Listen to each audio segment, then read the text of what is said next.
But they got a good deal. We looked for 25 years. Yeah. That was a good deal. So your stop signs have to be red. The word stop has to be in white. I will tell you that the lights worked.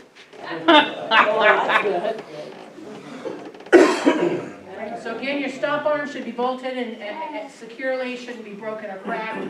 No loose or missing parts. Lenses are in place, the proper color, not broken or cracked.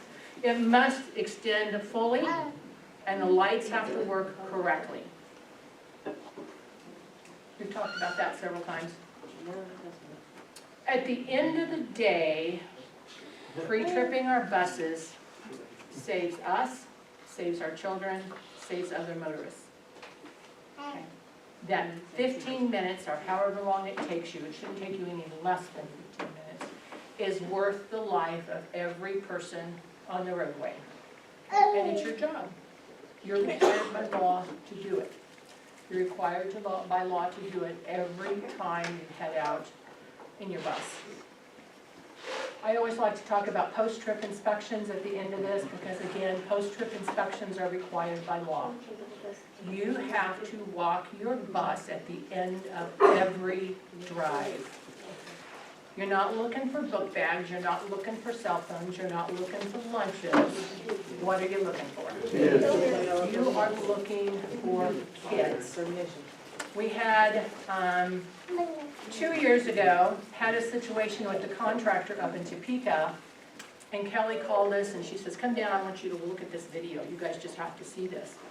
A dispatcher looked up in her camera just in time to see a little guy toddling around their bus lot. So we got down there, we looked at the footage, because the bus driver's saying, I did a post-trip, I walked my bus, I had to go back and hit the button. So we're watching the footage, and he does. He walks his bus, he hits the button, he walks back. Not once did he look down at the floor or around the seats. He was pushing up windows, he was adjusting the name tags on their assigned seats, right? Not once did he look down. Not once. We also had a situation about a year ago where we had a little guy left on a bus for about an hour and a half at a school district. Bus driver didn't do a pre-trip, or excuse me, bus driver didn't do a post-trip. Again, when you make that decision not to do your post-trip inspection, you are taking a bite out of that liability apple. You are saying, I'm not doing this, I don't have time, I gotta go home and fix dinner, or I gotta go pick the kids up, I don't have time for this. You personally have just accepted that liability, because your district has stuff in place that says you gotta do it. So at this point in time, it's on you, right? So, the bus that we talked about, how much do you guys think they paid for it? $2,000. Yeah, $4,000. hopefully less than 5. $500 is what they paid. John, who was the head mechanic at Midwest Bus in Bonner Springs, estimated if he went through and fixed everything on that bus to have it in safe operating condition, they were going to exceed the price of a brand new bus by $10,000. Holy cow.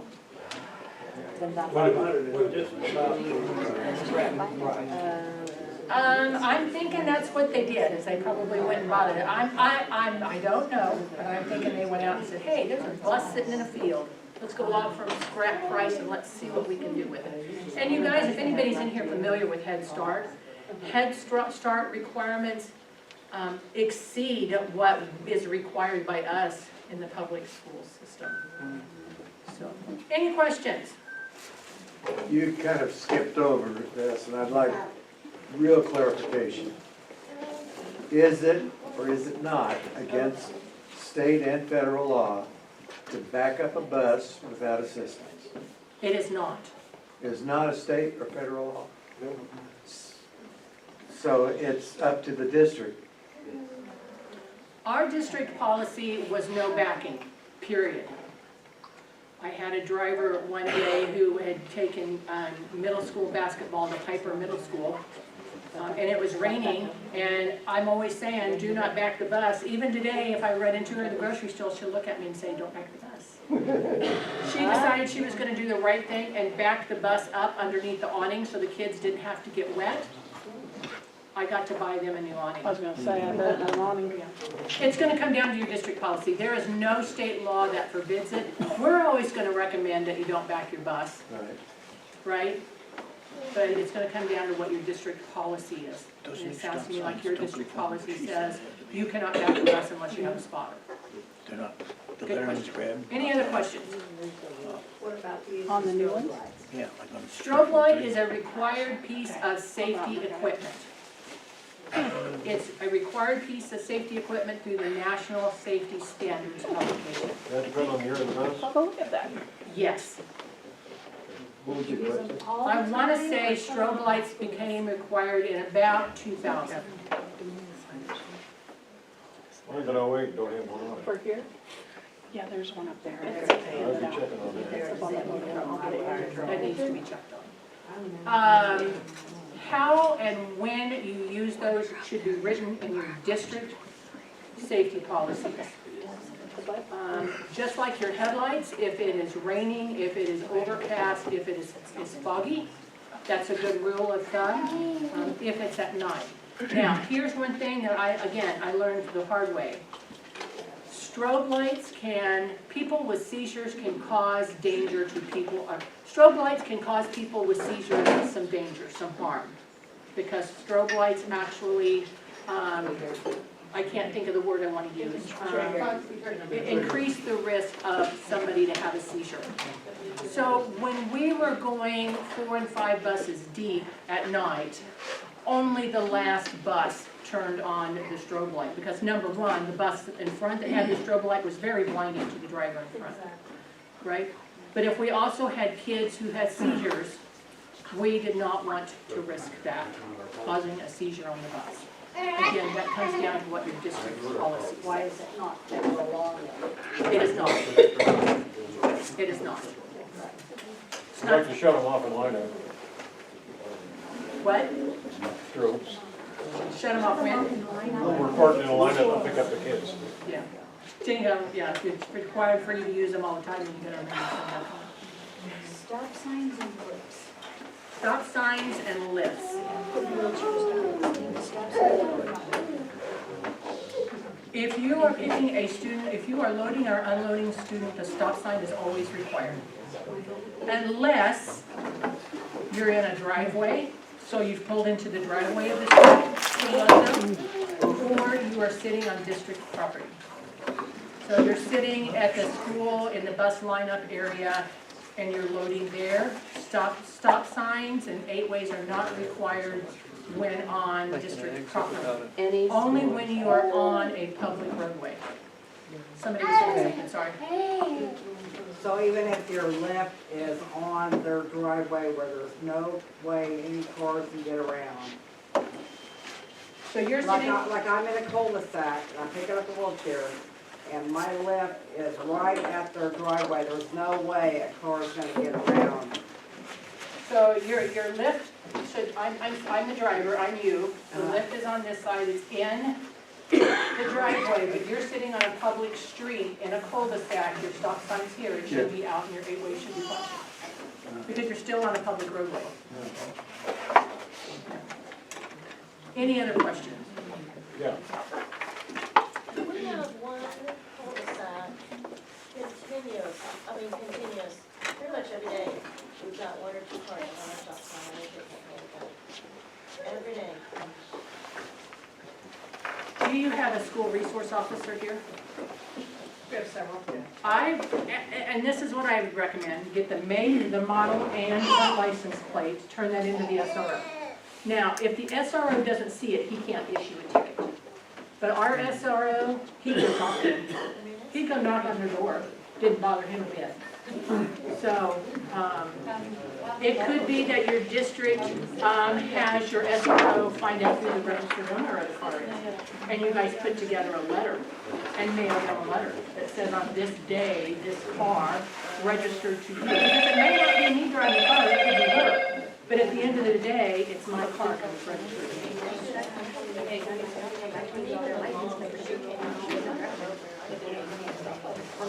Good for her. Turn my head around.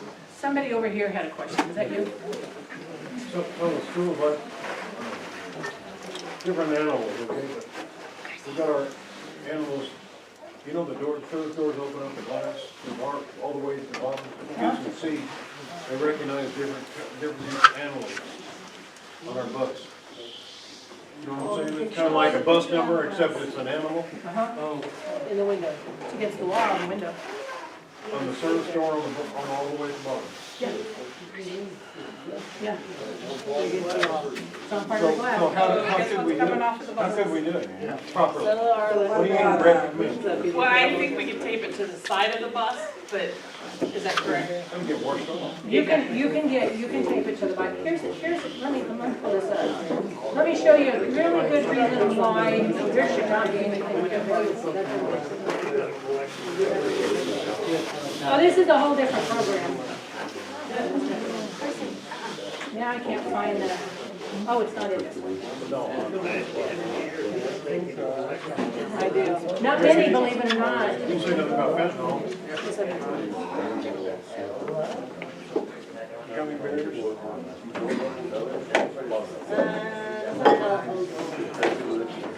That works. yeah, but that, mine's.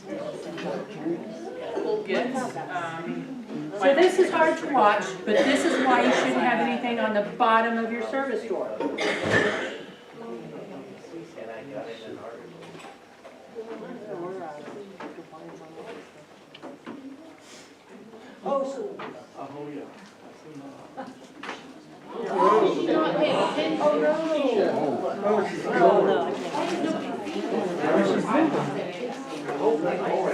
Yeah, I'm screaming, why is that kid standing there? I'm in the middle of an NTSB investigation report, and I'm yelling, why is that kid standing there? Why is that guy standing there in the room? With that paper being there, even if she had looked with that paper being there, she would not have seen him. And again, that's a whole different program. Does that answer, does that give you a good visual on why? Did that kid survive? The kid did survive, believe it or not. She's permanently bound to a wheelchair. can you talk about logbooks, buses? Yeah, I actually had somebody ask me about logbooks before the class this morning and whether or not those are required for school bus drivers. No, they're not. Not required by federal law, not required by state law. With the 100-mile radius, as long as you don't travel outside of 100-mile radius. That's logbook for Logbooks are DOT, for truck. Yeah, trucks no, and stuff. has nothing to do You don't have with, to carry it, but school buses, no. no. All you, I mean, if you want to do it for your own self, fine, but it's not part of your job, it's not something you should get paid for. But no, not required. Not required for school buses by federal or state law. So, Did that answer your question? Okay. all CDL drivers must do a pre-trip, even if they're sub-driver, right? Correct. All drivers who drive any kind of vehicle, school district vehicle, even if it's a passenger vehicle, a minivan, a Ford Taurus, a Chevy Impala, has to do a pre-trip. CDL has nothing to do with it. Anything transporting kids has to have a pre-trip. If you're a sub driver and at the last moment you're put on a bus that's already been pre-trip, do you have to do a pre-trip as well? You can sign off on their pre-trip, but that takes the liability to your hands. You sign off on their pre-trip. If I were you, I'd be doing my own pre-trip, because I don't want to, how do I know? How do I know that Chris did a proper pre-trip? How do I know that? Oh, he you're just- 20 minutes late on your route, you gotta get on the road. Well, what's better, to do a No, pre-trip or I'm being be facetious. stuck alongside the road for an hour? Right. Yeah, so, yeah. I'll hang around for a little bit if anybody else has questions. Thank you so much. You are welcome.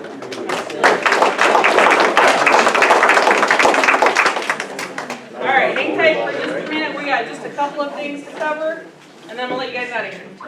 Sorry, I talk too much. Good info. I talk way too much. I start talking and it's hard to shut me up. That's my mask.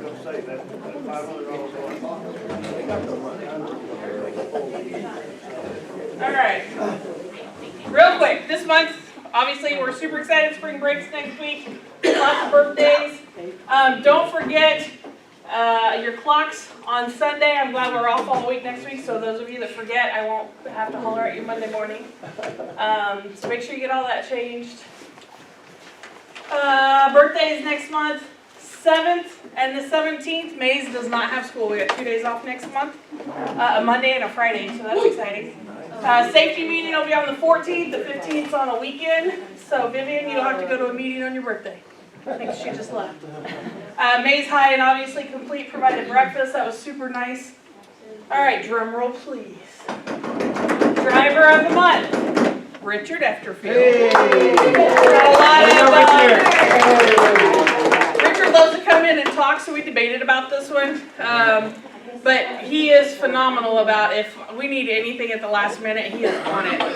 He's been driving, he's been putting like 8-hour days, or 8 hours, 10, 11-hour days running shuttles all day long. So Richard, we appreciate everything you do. And then para, Leah. I know you guys don't know Leah. Most of you don't know Leah. She is one of our paras from Mount Hope. She does a phenomenal job. She knows the route. Bless her heart. She's been through a lot of drivers with her driver having quit at the last minute. She knows her route forward and backwards. She knows all the kids. She's fantastic. Is she the other para that's on 221? That's correct. Okay. Make sure your buses are on full for spring break. I would encourage you to fill them with DEF too, but since the DEF tank doesn't work, we'll just stick with the fuel. The DEF folks are supposed to be here today to fix those again, so hopefully we did get some more DEF ordered for the mechanics over there, so if we need it, just holler at the mechanics. Also make sure you're emptying your trash on the bus. You do not want to leave some kid's sandwich on there all week next week. Their tuna fish sandwich is going to be pretty great. So make sure you empty that trash. Another reason to do that is even if you use that door clamp and you got trash on your bus, food on your bus, critters will find a way to get in there and get it. So please make sure to take out your trash. Oh, it's just something fun. Let me take those out. It's on a timer, sorry. Yeah, right. There it goes. All right. It's that time of year again. We're doing evaluations right now. I think we are almost halfway done through them, so some of you may have seen those in your emails. If you have not, look for those. I think we have to have them done by the end of March. So by the end of the month, everybody should have one in their box. If you are new to us within the last 30 days, you probably are on our list to do evals with. You'll do a 30-day eval with us or a 60-day eval, whenever we get around to those. Oh, good Lord, come on.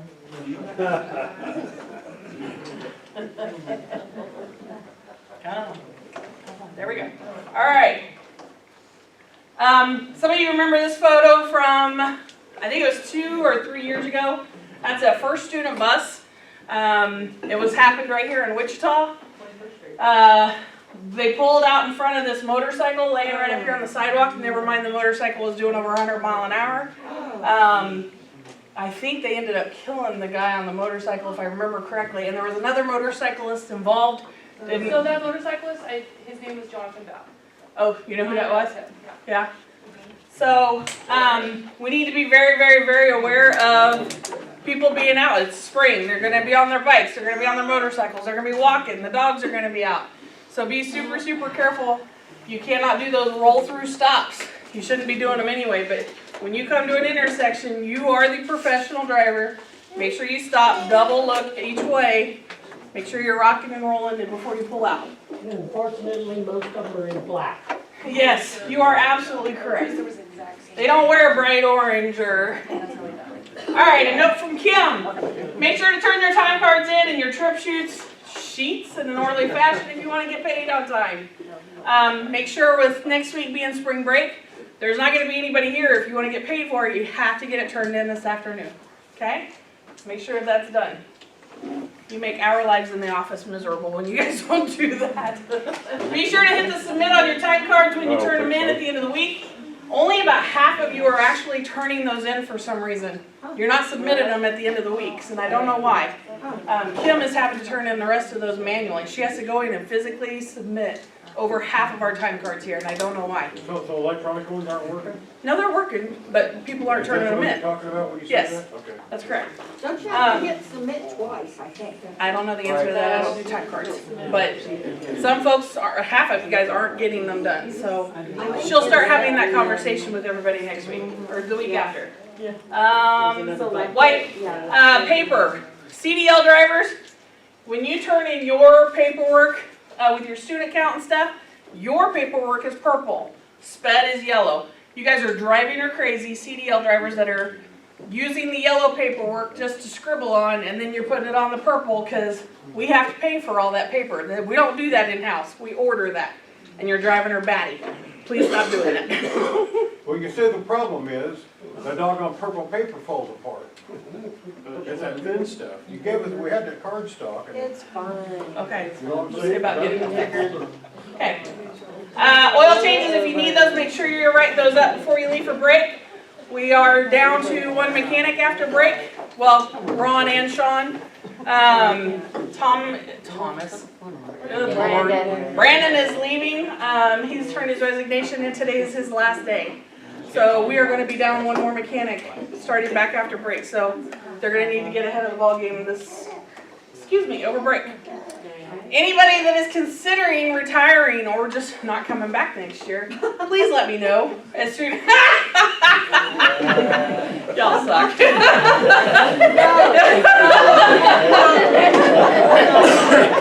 I should have done that after spring break. Just give us a heads up if you're considering it. I'm not going to turn in your resignation, but at least it gives us an idea of what we kind of need to be looking at next year, because we're starting to hire CDLers now and start training over the summer and that sort of thing. So if you're even thinking about not coming back next year, just let us know. We're not going to hold it against you. Just let us get up ahead of the ball game a little bit. Not yet. Bus rodeos, if you guys are interested in that, see Cindy or Joy. It is a ton of fun. You get to go out and hopefully not run over a bunch of cones, but if you do, it's fun too. It's great for new drivers. The experience you get out there is phenomenal. Bus rodeo? It'll be April. There's one at Douglas on April 29th, and then there's one in Wichita on May 31st. Yeah. So it's a lot of fun. If you guys are interested, make sure you see one of our trainers. May South High School in the morning. We need to line up single file over there, big buses, and leave down the aisle on the north side of the fire hydrant. We've got kids running out between buses. They're getting caught. We almost had an accident this morning, I read and I heard. That is dangerous over there. So please, please, please, single file. You leave single file. You leave down the same aisle every day so that when the kids start learning where we're at, we are in the same place every day. They know what to look for. Okay? And what did you say that was at where? May South High. We're going single file? In the morning, single file only in the mornings. In the afternoons, you can double up. What? It's just, there's too many kids running out. We almost had somebody get hit this morning. It's just, they have asked us to go single file only in the mornings. That was at South Middle. I seen it. The Okay. guy stood out there trying to get the traffic to stop and the car just went around. Yeah, South Middle this morning. Okay. That So was do we South do Middle single where that file at whole middle big too? back here. No, Or are you doubling up? in the front. Okay. At the Had nothing to do with I South see. Middle. broken crosswalk there. It was Okay. a middle school. Why where that- not, I got you. Kathy, why Yes. not, why not in the afternoon as well? No, in the afternoons we double up because in the mornings you guys are coming in, coming in a little bit. So they said that you're doing fine in the morning. You only get 3-4 buses max. But in the afternoon we have to get all of you guys in there. So that's why they're going doubles in the afternoon. Couple more things and we're out of here. Hey, listen up. Clamp the doors shut. Make sure you flip your battery disconnect switch and keep your buses clean before break. If you spill something, clean it, especially in the driver's area on the dash and electrical panels. If you spill your morning coffee on the electrical panel, you will have electrical issues. It's just going to happen. If that happens, please just let us know so we can get a mechanic in there. We can get it dried up right away, get it cleaned up right away, and then you won't have any issues later. It's on my phone. Paul Stoner's last day is today. Mikey's taking his route over. Amanda's last day was last Friday. Ryan's been driving it. Ryan's back there in the back. So superstars for Mike and Ryan. Paul and Amanda, we're gonna miss you. Thank you for all you've done. And if you see them, make sure you wish them well for their next adventures. We've already talked about Brandon. His last day is today. I guess we'll talk about that. Brandon leaving. Ron and Sean, we're trying to figure out how in the world we're gonna manage with just 2 mechanics. As of right now, their goal is they're gonna be putting in 60, 70-hour work weeks. Can't hire a new one? Huh? Can't hire a new one? We've been trying to hire the new mechanics for 2 years now. We've had 2 applications in the last 12 months. So you and I all know that we just don't pay enough. We don't pay a CDL wages to have CDL mechanics. So they're gonna have to look at increases. They're gonna have to figure out something. We should start a GoFundMe. Wage increase. Yeah, so what's that? We should start a GoFundMe. A GoFundMe. Okay. School district. So anyway, yes. They're not gonna pay us for holidays next year besides just Martin Luther King. I have no idea. That's outside my wheelhouse. No clue. Anything wrong with it? No. So just make sure next week, not next week, the week after when we come back, I know they're gonna be grumpy. They're gonna get grumpier as school gets closer to an end because they're gonna get overworked. We know what that feels like. So just be courteous, be polite. When they grump on the radio, don't snap back. Make sure you realize, just be a little supportive. Spring sports. We're gonna be into full swing soon. Remember, if you're driving those trip buses, keep them clean for the next driver. Fuel sweep and empty the trash after every single trip. I don't want to get into a trip bus and it's on empty and I have to pick up all your McDonald's trash and mop the floors. That's ridiculous, okay? So make sure if you drive it, you clean it. We're going to skip evacuation drills. We're going to do those in April. We'll talk about all this then so I can get you guys out of here a little quicker. Come on. Evacuation drills. If you are new and have never done an evacuation drill and you don't know how to do it, or you're not sure how to do it, you need to get with your trainer soon, maybe after break when we come back, and say, hey, can you just walk me through what that's going to look like? We're going to cover it in April, but we're going to run it in April, so you'll need to know for sure what you're doing. I think that's it. Oh, one more. Duranda. Okay. Chris. The strobe light policy is in the stop book, it's up there in that bookshelf. So if you pull in, once you pull into the school parking lot, the strobes go off. Other than that, you are authorized to use it at any time. That's our policy, okay? Backup policy, try to avoid it, but if you have to, we've got a lot of cul-de-sacs, so you've got somebody. What's the district say? I'm telling you what it is. If you have to back up, do your best. If you can get a ground guy, do so. We'll try to, if we're not far away, we'll try to get out there. But avoid it as much as possible. But if you have to, you have to. When we build routes, we try 99.9% of the time. We are not building turnarounds in your routes. If you're getting them 9 times out of 10, it's because you have put it in there. So if that's the case, knock it off. We build it so that you don't try and have to make kids cross 4 lanes of traffic, and we don't want you guys to have to turn around or go left on 21st Street, that sort of stuff. So just, if you have issues with places that you're not comfortable backing out of for whatever reason, let us know. Kim. Dude, did you have anything? Okay. Deb. Crickets. Tony. Everybody's gone. Cindy. All right, real quick, tornado season's coming up. You guys need to make sure you guys mark your maps, outline them in red for your tornado shelters. If you guys need to send home a thing, we have them that parents could sign off that they would use their place for a tornado shelter, but we're getting ready to hit tornado season, so it's very important. Also, when a bus driver's not there, we got a sub driver.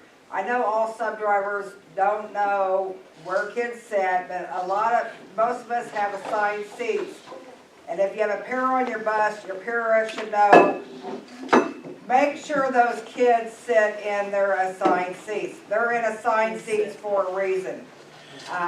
So Anyway, please follow what the bus driver has been doing. Just because the bus driver's gone, don't let them sit wherever they want to because it makes them happy. Of course, they're gonna be happy because they can sit wherever they want to, but there's a reason why we have assigned seats. You need to keep those kids sitting in their assigned seats. Yeah. Okay, so like we go to Garden Plain and we have 3 wheelchairs. In a case of a tornado, I've always said, when I worked for Cedric, I'll just stay on and roll with the kids. Because there's no way I can get them down, get the lift back up and get all 3 off. Yep. Is there any other suggestions? that- You're honestly in a wheelchair bus, and correct me if I'm wrong, Melissa, but they are latched down to that bus. They are secured to that vehicle. It is nice and heavy. Leave them in there, try and protect them from glass. Okay. Melissa, any other thing? No? So they're in the best place they can be as far as I can think of. Yes. If you can't unlatch them, why not go into a bank under the awning to protect them Yeah. from glass or a car wash? If you're close to a school, We're out in the country, there's not, yeah. I mean, it'd have to be just a perfect place to where we would find the place. The tornado thing, if you are not sure what she's talking about, of marking it on the map and finding out where your shelters are at, make sure you see one of your trainers. They can help you with that, okay? Yes. Do you have something to add? No? Okay. I just wanted to be sure what I was hearing. Okay. Kristen, do you have anything? Yes, just 2 really quick things. I know it's the end of the year, we're all tired, we're all worn out. Don't get sloppy. I have seen at least 4 times this week alone, drivers doing lane changes, not using blinkers, cutting other drivers off, cutting off other bus drivers. Please remember, we're all sharing the same road. Let's be courteous and respectful and make sure that we're using our proper signals and everything else. Let's not be rude, let's not cut people off, let's not be pulling out in front of people, because I've seen it a whole lot this week. I saw it on my way here this morning. Oh, no. At stop signs, you need to stop completely. And red lights, those are for stopping too. You You can't mean just. a rolling stop is not the same as a regular White stop? borders are not optional, sorry. There you go. If you're pulling up to a light and it's yellow and you have room to stop, you need to stop. I have pulled up to lights where it just turned red, or my light just turned green, and a yellow bus went through. I'm going, holy mackerel. Okay? You guys are huge moving billboards. Chris says it all the time. It's got our name on it. Everybody can They're find gonna it rat pretty on quick. you in a heartbeat. Yep. We're the one that'll get that phone call. They even call you when it doesn't have our name on it. You are so right. Yes, you are so right. Deb. No, Deb's already done it. Ron. He's not here. I think Joy, you're my last one. Boo. Nothing for tax? No, nothing. You get nothing today. Yeah. Huh? When's the next TAC meeting? Next TAC meeting is, where's Sarah? April 4th. April 4th. Good job, Sarah. Thank you, Sarah. Okay. I believe that's it. Thank you guys so much for what you do. Enjoy your break next week. You deserve it.